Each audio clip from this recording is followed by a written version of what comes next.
What's going on, everybody? How you doing? This is Coach MT, and I was sitting here doing some work, and I figured I'd write this out for you on why I believe you should have your 508c1a, and if you do, why you should operate through it. Okay, this is especially for individuals who are looking to create revenue for themselves.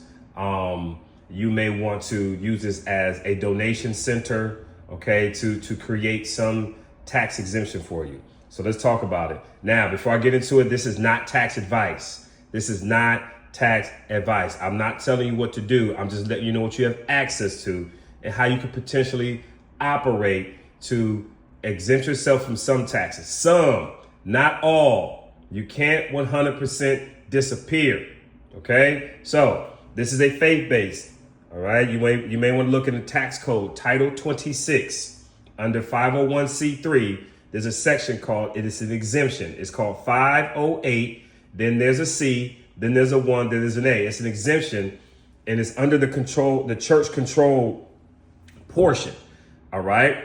And because, we all know about church and state, separation of church and state. So this is a faith-based organization trust, right? Which means that this must have a mission, some type of mission, all right? That's why I put mission statement down there. It must have some type of mission that you're on, okay? It must be charitable. That means that if any revenue comes in, what you're giving out should be some type of charity. When somebody donates or pays, and what you're doing, the money that they donate or pay should be used to do something, to provide something, all right? So it falls into religious, spiritual, educational, whatever you're doing through the trust must offer economic relief, some type of community improvement. All right. That's what the church is supposed to do. Go out and help the community. Now, this trust can be tax exempt. No reporting means you don't have to report the revenue to the IRS. You do have to keep good records, though.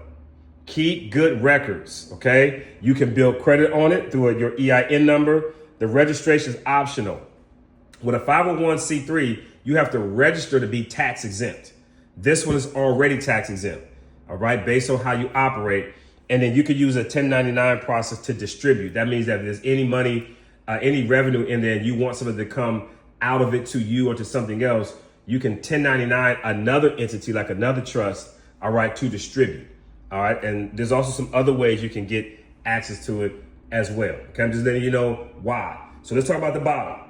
All right. So let's say you want to use your trust to operate through in commerce.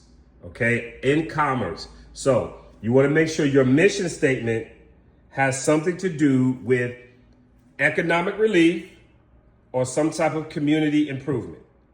All right. It could be religious, it could be spiritual, it could be educational, right? Where you're teaching something to individuals to help them get better. And it's going to help them economically, and it's going to help the community. All right. You're going to decide what that is. Right? You just can't do any old business through this process. It has to have, what does the mission say? Now, it's okay to receive money, but you're not getting paid. You're receiving a donation. So in your revenue receiving process, make sure you have something called a donation sheet. And so that individual knows that, yeah, they may be paying for some type of service or product, but it's a donation. And the donation helps the organization provide that service to the community. Okay? So again, no IRS reporting. Make sure you keep good records. Keep records of every time someone pays or donates. You know, who they are, what they donated, why. Okay? So you can keep the good records and make sure everything you're doing follows the mission statement, and the mission statement is doing one of these things. Okay? So you can't use the trust to enrich yourself. That means that, let's say what you're operating through the trust is doing very well economically. Okay? You could pay yourself a decent salary, but not to enrich. That means just something, astronomical. So let's say, for instance, your trust takes in $1 million in a year. What is a decent salary? About 20%. All right. The other 800 should have been used to deliver this, to deliver, okay? So you can get an EIN for it, you can get a bank account. You want to give away at least 5% a year to a charity. You could do a giveaway. You could do like school book bags or something like that, okay? But because you're operating this way, it gives you, due to the exemption, the ability to be tax exempt. Again, this is not tax advice. Make sure you do your research, but this is why, okay? So we have, and listen, you don't have to do this. I'm just letting you know what individuals are doing. We have an energy business that we introduced to the group. And you can operate your energy business through your 508c1a. You can also share that energy opportunity with other charitable organizations to help with what? Fundraising. Because in the energy business, the energy opportunity, you can help individuals save money on their electric bill. That's economic relief, okay? And if you help enough people, it's help with the community. Why? Because the community is saving money. Also, you can show others how to join the energy business with you. And what's that's going to do? It's going to help them earn revenue, which means you're helping. You can also, it's educational as well too. You're teaching about different bills, different markets, different energy bills, different markets.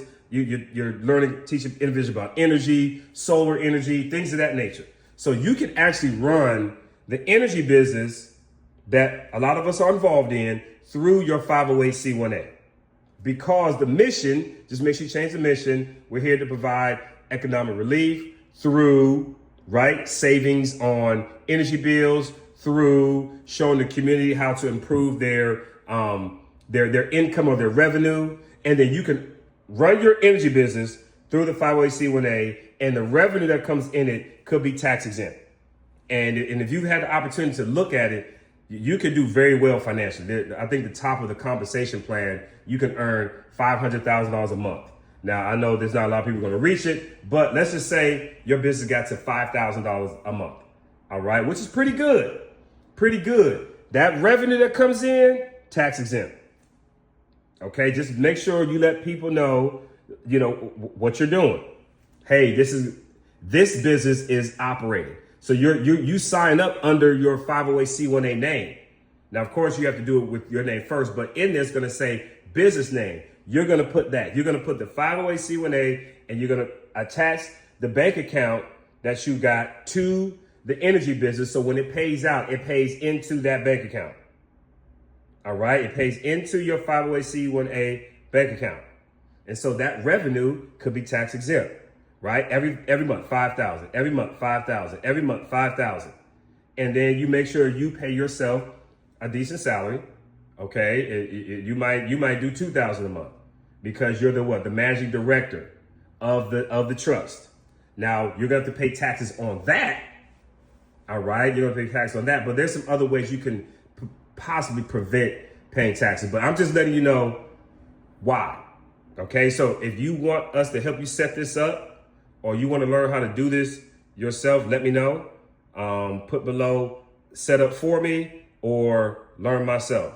Okay, now if you want to do this for you, we only have 5 spaces available to put this together for you, and then we'll have a really detailed video on how to use it. Okay, but if you want to do it yourself, it's inside of DIY. If you're not yet a DIY member, go ahead and upgrade. Up until September 5th, it's between $47 and $97. After that, it's going up to $497 per year. So take advantage now, and we'll see you on the inside.